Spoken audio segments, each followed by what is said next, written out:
감사와 찬양 드리며 주 앞에 나가세.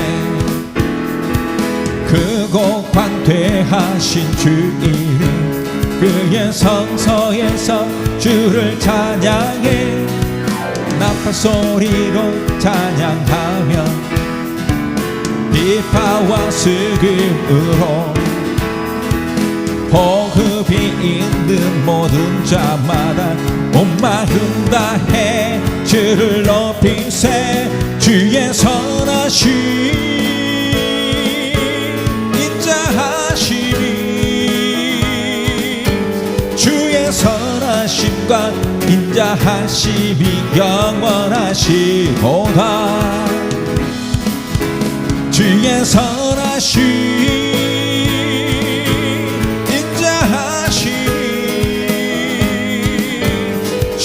선하심과 인자하심이 영원하시도다. 감사와 찬양 드리며 주 앞에 나가세. 크고 광대하신 주 이름 그의 성서에서 주를 높이세. 나팔 소리로 찬양하며 비파와 수금으로 호흡이 있는 모든 자마다 온 마음 다해 주를 높이세. 주의 선하심 인자하심이 주의 선하심과 인자하심이 영원하시도다. 주의 선하심 인자하심이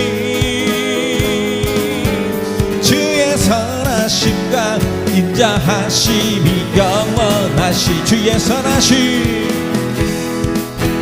주의 선하심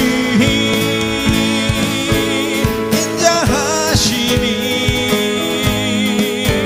주의 선하심과 인자하심이 영원하시도다. 주의 선하심 인자하심이 주의 선하심과 인자하심이 영원하시도다. 주님의 강이 우리 즐겁게 해. 주님의 강이 춤추게 해. 주님의 강이 우리 새롭게 해. 기쁨으로 충만케. 주님의 강이 주님의 강이 우리 즐겁게 해. 주님의 강이 춤추게 해. 주님의 강이 우리 새롭게 해. 기쁨으로 충만케 하네.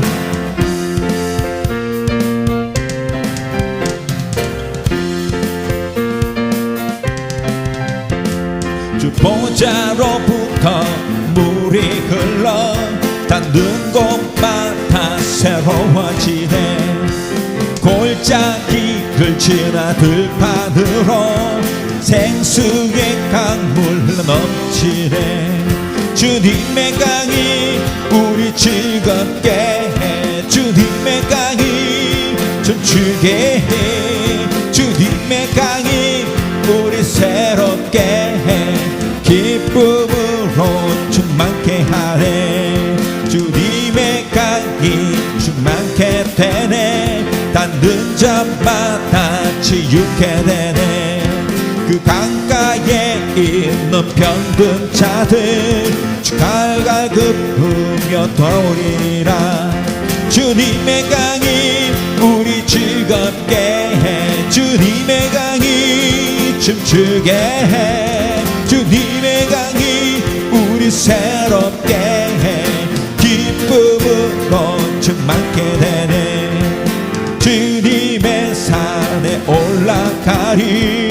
주 계신 보좌 찾으러 그 강변에 우리 달려가서 춤을 추며 주를 찬양하리.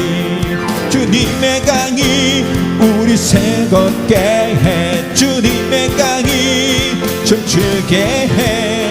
주님의 강이 우리 새롭게 해. 기쁨으로 충만케 되네.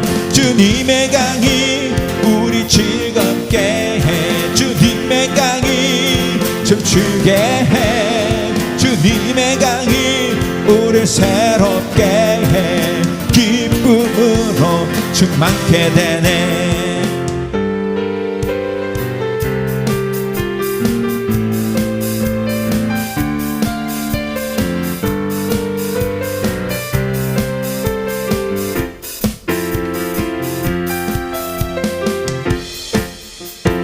눈부신 햇살 저 하늘 넘어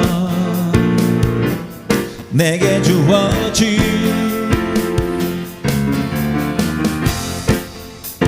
주님의 사랑 깊어져 가네. 나의 마음에 나 얻었네. 변함없는 그 사랑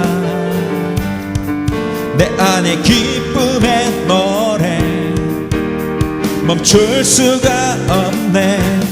주님의 사랑 바람에 실리던 내게 찾아와. 그 사랑의 향기가 내 맘 가득해.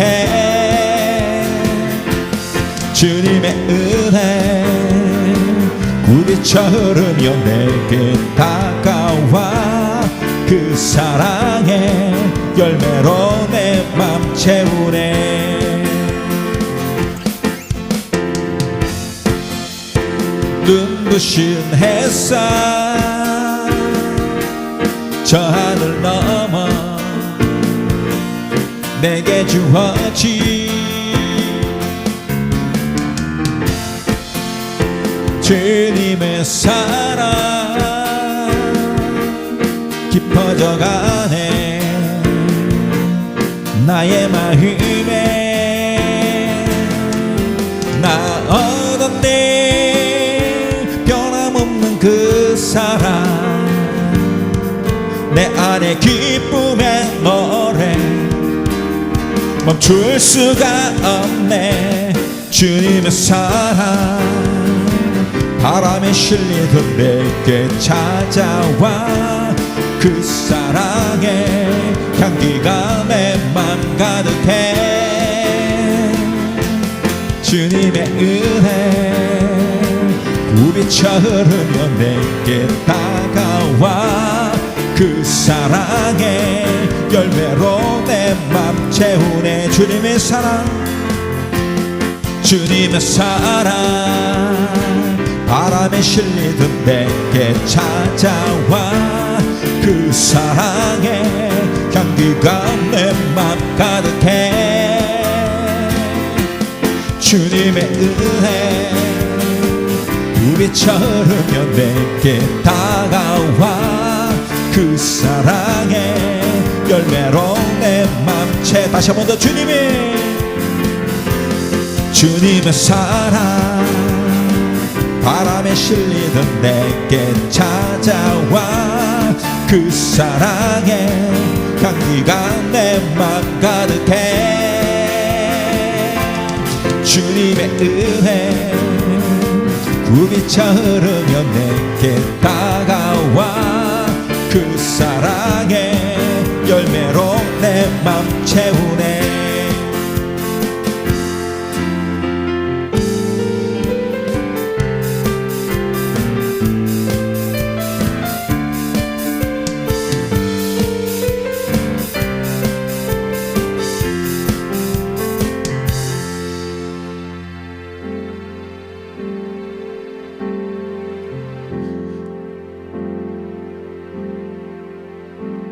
주님과 함께하니 이 고요한 시간 주님의 보좌 앞에 내 마음을 쏟네.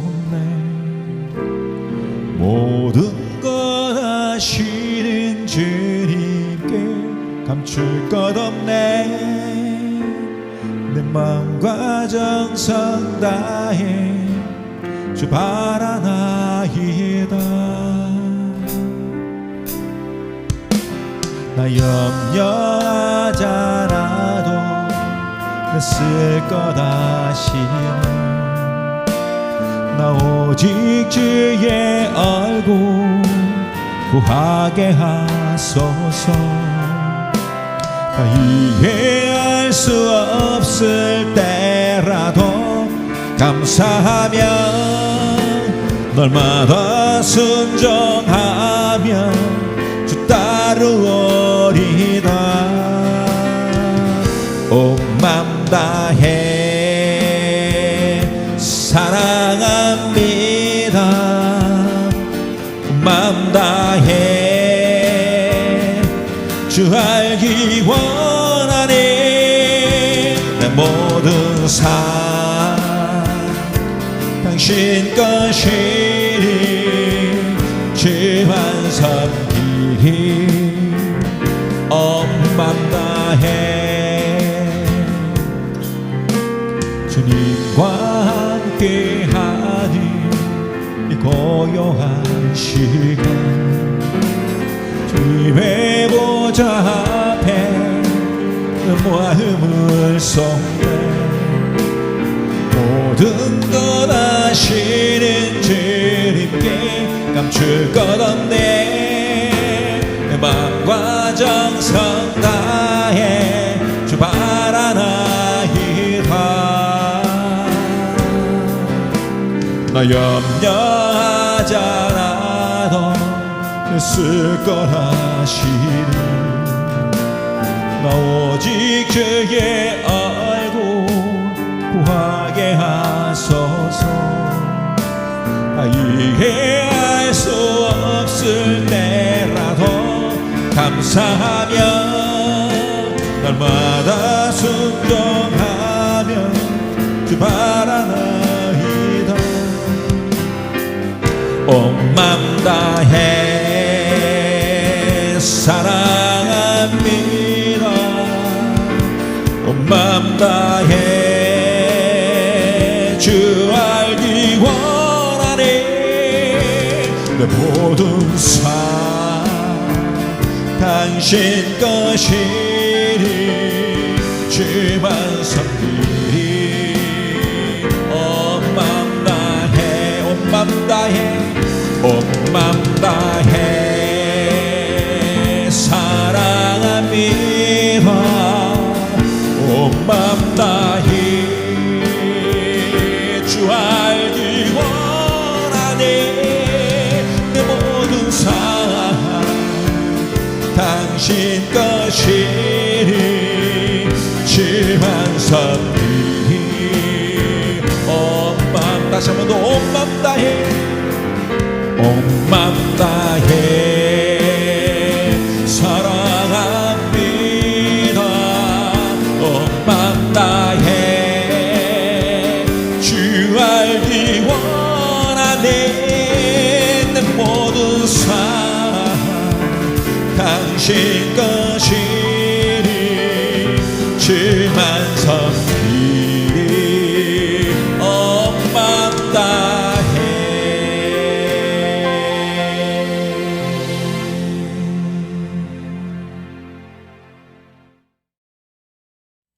함께 나눌 하나님 말씀은 오바댜 1장 1절부터 4절입니다.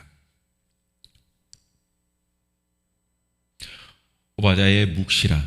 주 여호와께서 에돔에 대하여 이와 같이 말씀하시니라.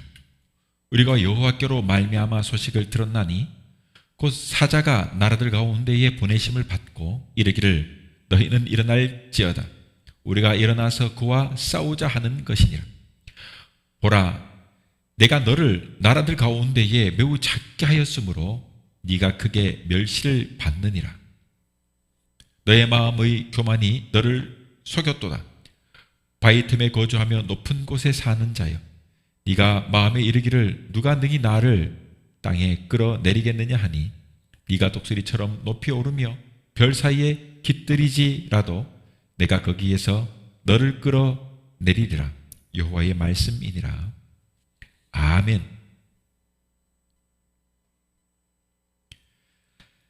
오늘은 오바댜서 1장 1절부터 전체 21절까지 말씀으로 바위 틈 높은 곳에 사는 자여라는 제목으로 말씀 함께 나누겠습니다. 말씀에 귀한 은혜가 있기를 바랍니다.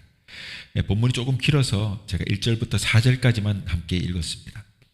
오늘 본문의 말씀은 오바댜 1장입니다. 오바댜 1장은 딱 한 장으로 된, 오바댜서는 한 장으로 된 것이니까 1장 하나가 전체라고 보시면 됩니다. 자, 아무튼 오늘 본문의 말씀엔 이 오바댜서는요, 여호와의 종이란 뜻의 오바댜가 받은 계시입니다. 자, 본서에는 저자 오바댜에 대해서는 구체적인 언급을 하지 않습니다. 성경에서 예언자의 이름을 밝힐 때에는 보통 누구의 아들, 누구의 아들, 뭐뭐뭐의 아들 이런 식으로 형태를 취하고 있으나 이곳에서는 오바댜의 묵시라라고만 되어 있을 뿐입니다. 열왕기상 18장 3절에 보면 북이스라엘의 아합 왕 때에 그 오바댜라고 하는 선지자가 있었지만은 동일인이라고 볼 수는 없는 것이고, 또 유대인들에게 오바댜라고 하는 이름은요 흔한 이름이기도 해요. 그러니 이 오바댜서는 구약 성경 중에서 가장 짧은 한 장의 책 아닙니까? 딱 한 장. 그러나 이 구약 성경 중에서 가장 강도 높은 심판의 메시지를 선포하고 있는 성경이기도 합니다. 자, 오바댜서가 전하는 심판의 메시지는 다름 아닌 야곱의 형이었던 에서의 후손들 곧 에돔, 이 에돔의 죄악에 대한 혹독한 책망과 또 이에 대한 하나님의 준엄한 심판을 선포하면서 다른 선지자들과는 달리 회개를 촉구하는 말씀이 없다는 것입니다. 그냥 선포만 하고 어떤 회개의 메시지도 없어요. 돌이켜 회개하면 너희를 살리리라 이런 것도 없단 말이죠. 즉 에돔의 죄악은 어떤 것이냐? 그건 바로 형제의 나라였던 이 이스라엘의 상황의 어려움을 보면서도 돌아보지도 않고 오히려 이방 나라와 함께 이 이스라엘을 치는 일을 하였던 것입니다. 그러나 이스라엘은 멸망 중에서도 나라가 다시 회복되는 축복의 약속이 주어져요. 예언을 통해서. 그래서 그들은 비록 나라가 망했지만 마침내 포로에서 돌아와 오게 됩니다. 그리고 오랜 세월이 지난 오늘날도 보면 지금 이스라엘 땅에는 이스라엘 나라가 세워져 있지 않습니까? 아무튼 다시 회복되는 축복의 약속이 주어져요. 즉 에돔은 멸망해버렸지만 이스라엘은 회복된다. 이것이 오바댜의 묵시가 전하는 말씀의 내용입니다. 앞에서 언급했지만 오바댜서는 에돔의 멸망에 대한 심판을 선포하지만 회개를 촉구하지 않는 즉 하나님의 사랑이 없는 참으로 준엄한 심판을 보여주고 있는 것이다. 그래서 오늘 본문의 말씀에 나오는 함께 읽었지만 바위 틈에 거주하며 높은 곳에 사는 자여 라고 하는 본문이 나옵니다. 바로 그 에돔을 가리키는 말씀이죠. 자, 높은 곳에 살면서 더욱이 바위 틈에 살면은 여러분 누가 능히 나를 이 땅에서 끌어내리겠느냐? 그런 교만, 그 절정에 달한 자들, 이를 가리키는 것입니다. 여러분, 이것은 바로 그 교만함을 말하고 있는 것이에요. 교만함. 우리가 아는 바와 같이 성경은요, 교만함을 뭐랍니까? 교만은 패망의 선봉이다. 잠언 말씀을 말하고 있지 않습니까? 또 멸망의 선봉이라고도 말합니다. 바로 그 교만함이 바위 틈에 거하며 높은 곳에 사는 자라 하는 것입니다. 자, 이것이 바로 곧 에돔의 죄악된 모습이다. 그러면서 그들이 말합니다. 누가 능히 나를 끌어내리랴? 누가 능히 나를 끌어내릴 것이냐? 자, 오늘 본문을 통해 우리는 이 교만한 에돔의 최후를 보면서 우리 자신을 한번 돌아봐야 한다는 것입니다. 형제를 저버리고 에돔은 마침내 회개의 기회마저 주어지지 않은 참으로 무서운 하나님의 심판을 받게 되는, 본문을 통해 우리 자신을 한번 돌아볼 수 있기를 바라는 마음으로 오늘 말씀을 살펴보고자 합니다. 자, 첫 번째로 본다면 본문 3절에서 너의 마음의 교만이 너를 속였도다. 바위 틈에 거주하며 높은 곳에 사는 자여, 네가 마음에 이르기를 누가 능히 나를 이 땅에서 끌어내리겠느냐. 바위 틈에 거주하며 높은 곳에 사는 자여. 이것은요, 에돔의 교만을 지적하는 말씀인 거예요. 우리도 잘 알다시피 에돔이라는 뜻이 뭡니까? 에서, 불다. 에서의 별명 아닙니까? 붉은 자. 창세기 25장 30절에 보니까 장자의 명분을 주고 야곱에게 팥죽을 바꿔 먹으면서 그 붉은 것을 나에게 먹게 하라 하는 데서 왔습니다. 에돔의 영토는 사해에서부터 시작해가지고 홍해 동부편에 있는 아카반만에 이르는 그 산악지대, 흔히들 세일산이라고 합니다. 이것은요, 난공불락의 천연의 요새예요. 그런 곳에 사니까 이 자부심을 갖고 있는 겁니다. 그렇게 누가 능히 나를 무너뜨릴 것이냐. 이 난공불락의 요새는 무너지지 않는다. 누가 능히 나를 일단 끌어낼 것이냐. 그렇게 에돔의 자랑이 담겨져 있는 그런 천연의 요새입니다. 난공불락의 요새. 그곳의 수도는 셀라인데 후에는 페트라라고도 부르기도 했습니다. 자, 여기서 지금 높은 곳에 거주하는 자여, 누가 나를 능히 땅에서 끌어내리겠느냐. 본문 3절에 보니까 너의 마음의 교만이 너를 속였도다. 바위 틈에 거주하며 높은 곳에 사는 자여, 네 마음에 이르기를 누가 능히 나를 끌어내느냐. 누가 능히 나를. 여러분, 이것이 바로 교만의 절정을 말해주는 표현 아니겠습니까? 나를 당할 자가 아무도 없다는 실로 엄청난 교만 아니겠습니까? 여러분, 에돔의 영토는요, 사해 남방의 산악지대로 첩첩이 둘러싸이는 험준한 산과 바위 자연 동굴이 있는 아주 천혜의 요소였습니다. 그러니까 본문은 이처럼 에돔의 어떤 지형의 장점, 지형적인 장점을 말하고 있는 것 아닙니까?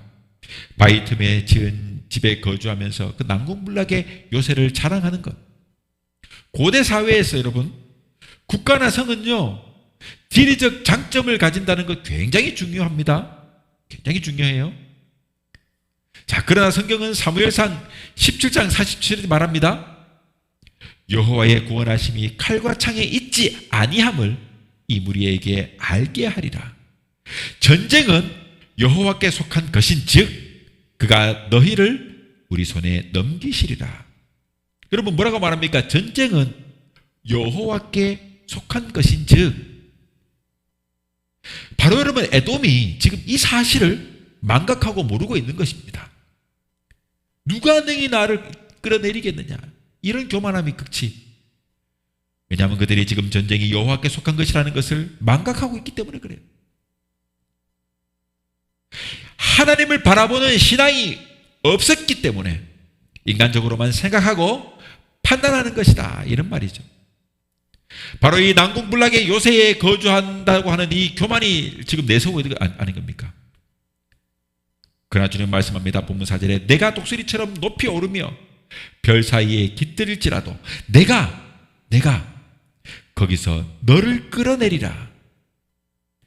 야, 독수리처럼 높은 높이 올라가지고 별 사이에 그들이 깃들지라도, 그러니까 아주 높은 곳에 인간이 다다르지 못할 곳에 산다고 할지라도 주님 말씀하십니다. 내가 너를 끌어내리리라. 인간의 과학 문명이 고도로 발달해가지고 모를 것이 없는 것처럼 알면서 산다고 할지라도 그 교만이 극에 달할 때 하나님은 반드시 끌어내립니다. 인간들이 문명이 발달하면서 그들이 모여가지고 만든 것이 우리가 잘 아는 바벨탑입니다.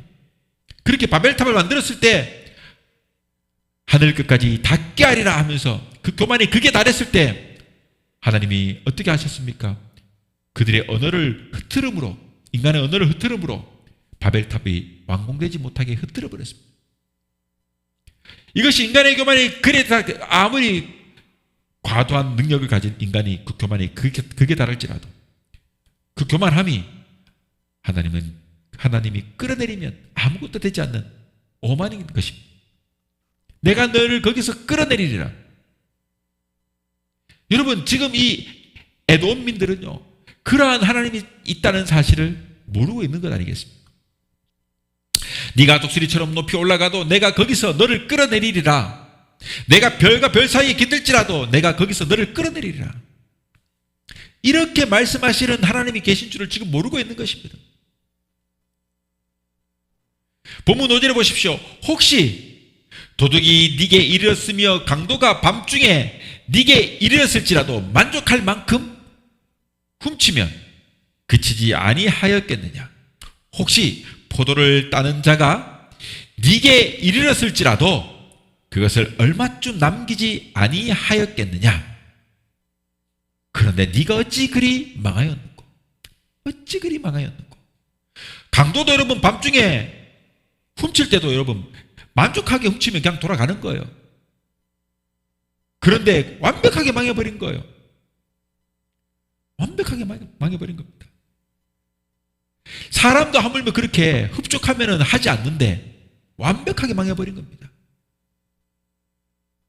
여호와 하나님이 이 에돔을 끌어내리신 결과가 바로 그렇게 완벽하게 망하는 것입니다.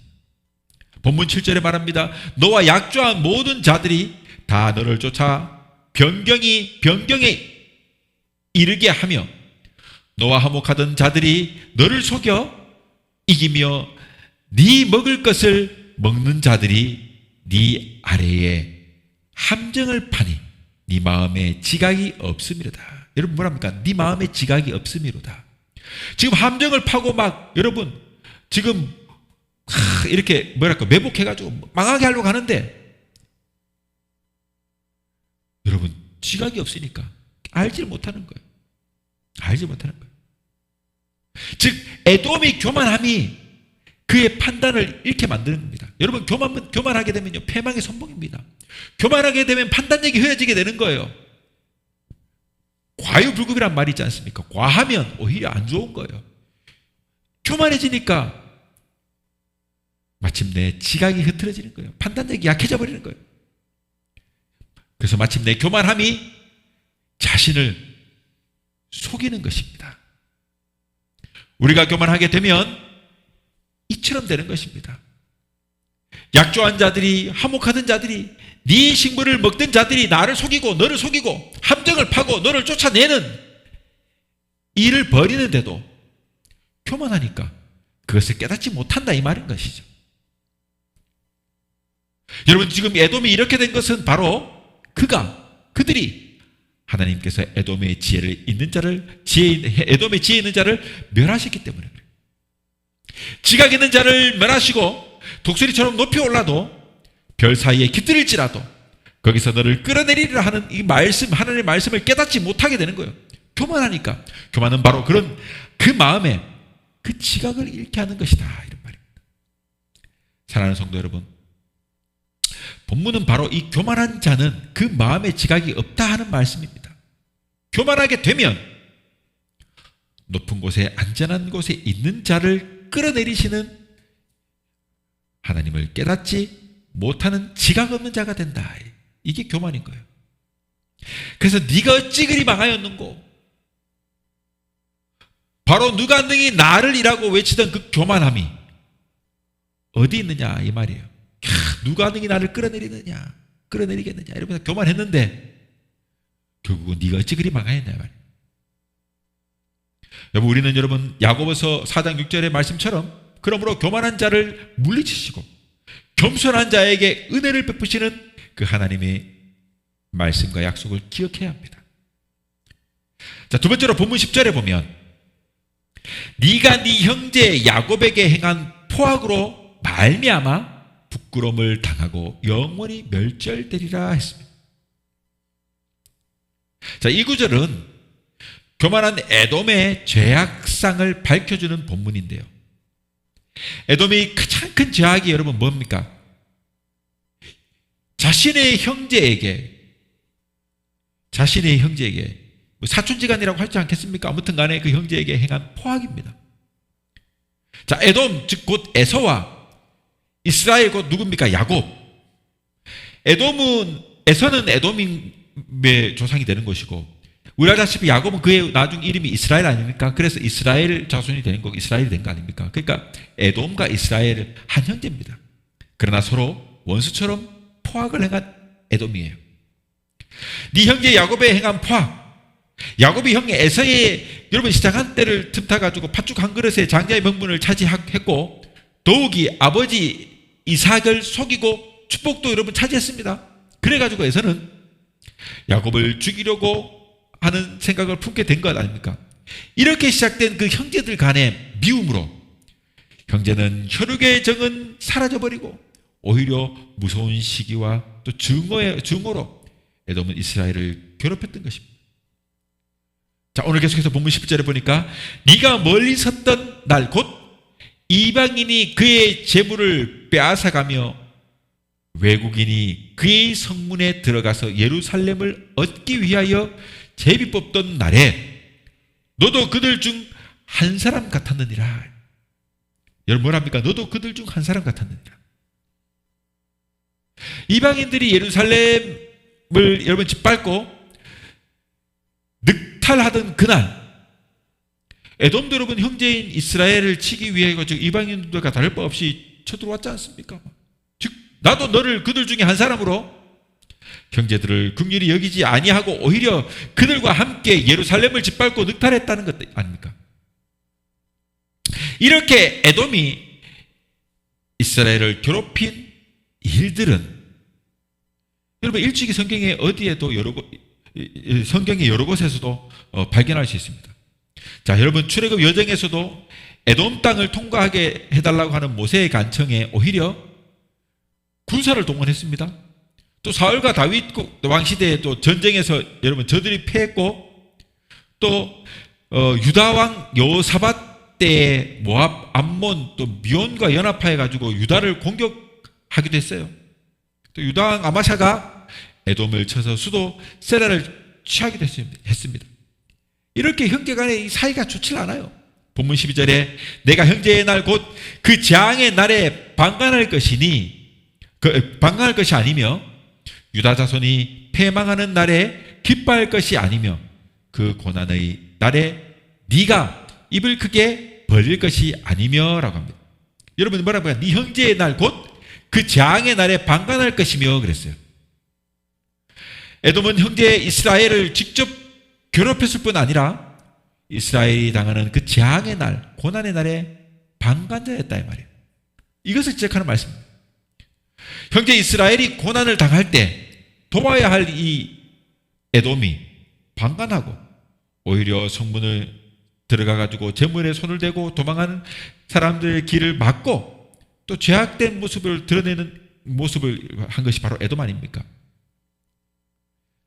사랑하는 성도 여러분, 에돔은 교만으로 범죄를 했고 또 무엇보다가도 형제를 긍휼히 여기지 않았어요. 오히려 고난당하는 형제들을 짓밟았습니다. 늑탈했습니다.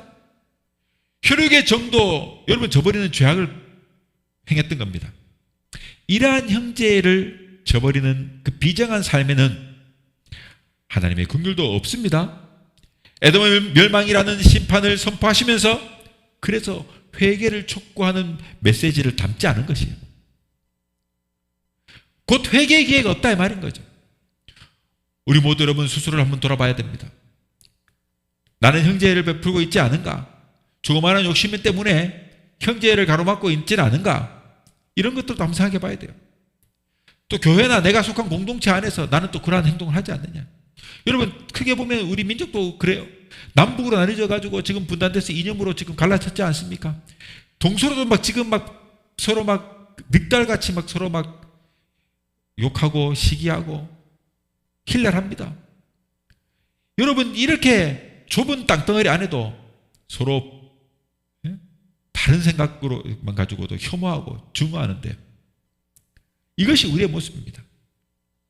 그런데 여러분, 교회 공동체는 예수 그리스도의 피와 사랑으로, 여러분, 그 피의 대가로 뭉쳐져 있는 사랑의 관계인데요, 이 교회 공동체 안에도, 하나님이 주신 사랑의 공동체 안에도 서로 신랄하고 시기하고 지출하고 교만하고 비판하고 그렇게 있는 것입니다.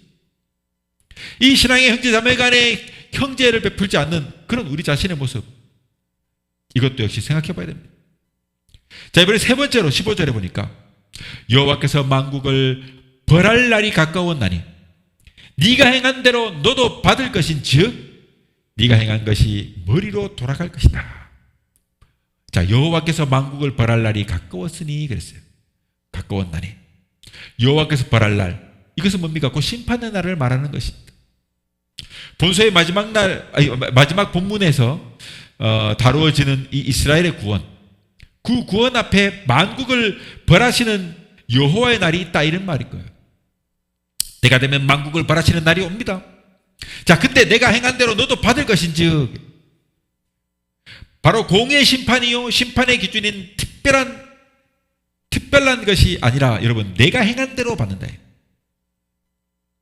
여러분, 심판의 기준이라는 게 특별한 것이 아니에요. 내가 행한 대로 받는 것입니다. 너의 행한 것이 네 머리로 돌아갈 것이다 라는 말씀인 것이 로마서 2장 1절에, 그러므로 남을 판단하는 사람들아, 누구를 막론하고 네가 핑계하지 못할 것은 남을 판단하는 것으로 네가 너를 정죄함이니 판단하는 네가 같은 일을 행함이니라 그랬어요. 여러분, 뭡니까? 네가 너를 정죄한다 그랬거든요.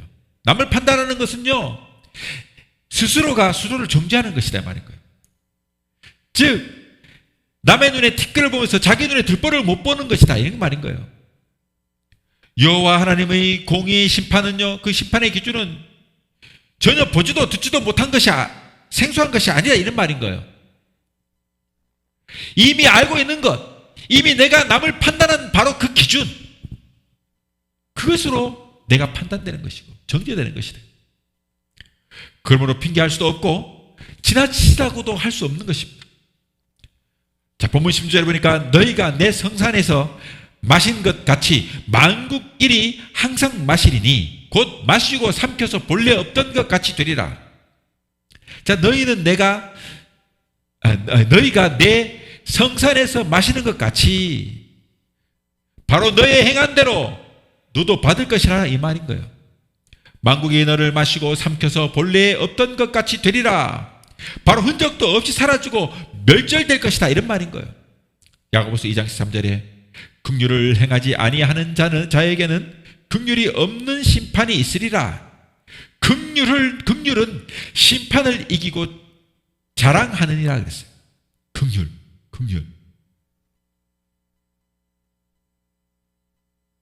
여러분, 긍휼 없는 심판, 긍휼을 행하지 않는 사람에게는 긍휼 없는 심판이 있다, 이 말이에요.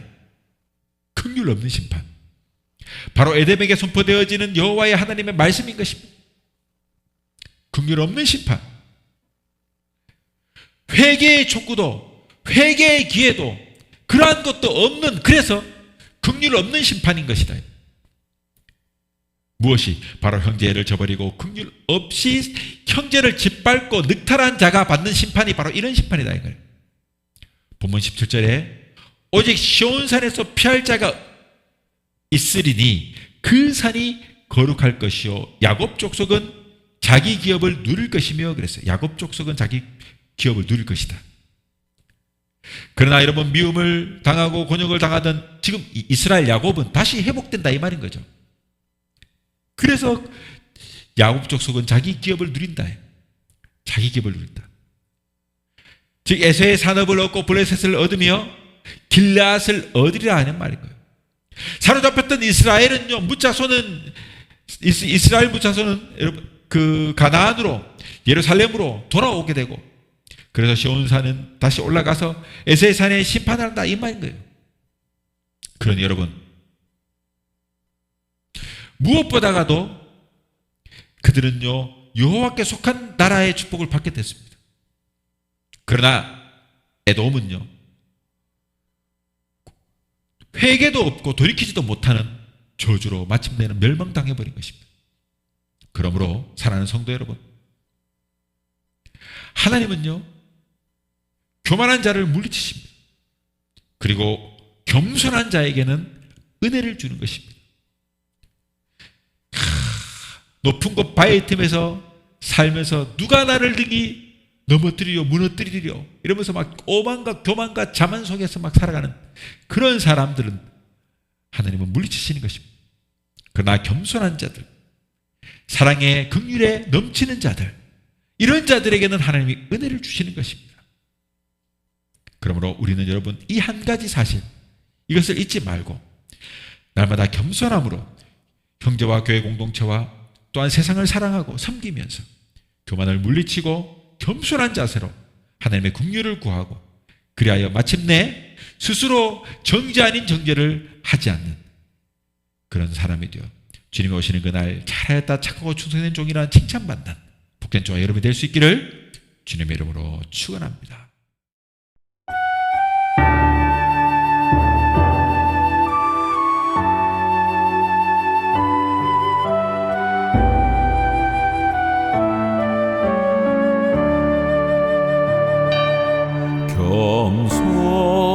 겸손하게 하소서.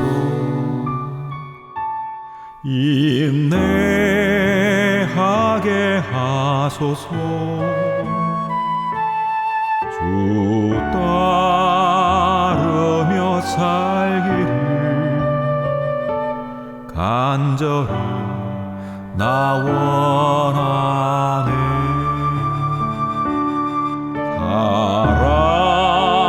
사랑하게 하소서.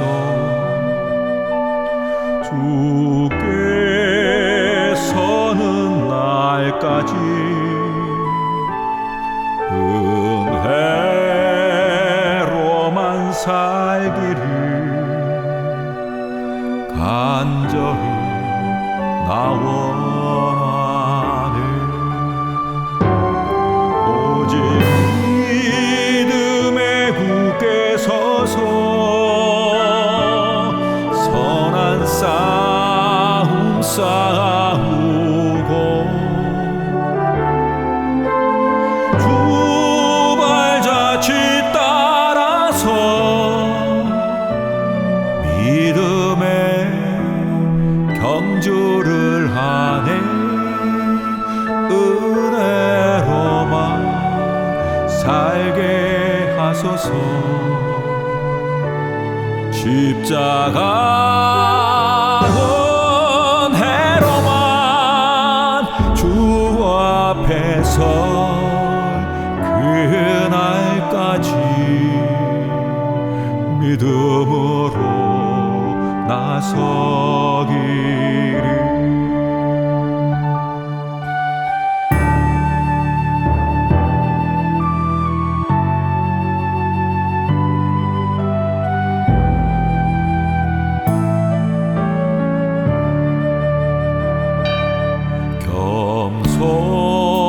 겸손하게 하소서. 인내하게 하소서. 주 따르며 살기를 간절히 나 원하네. 사랑하게 하소서.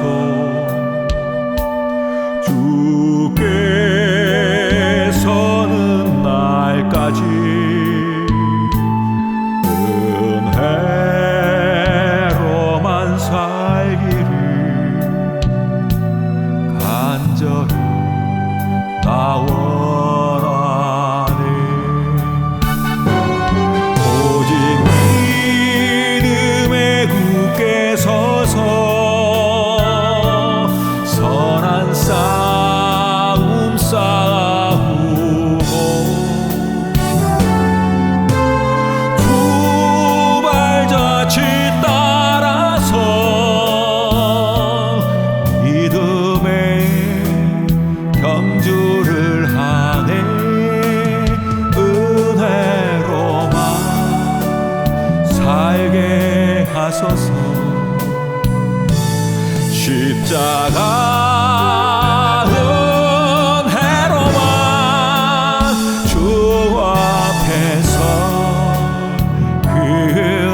십자가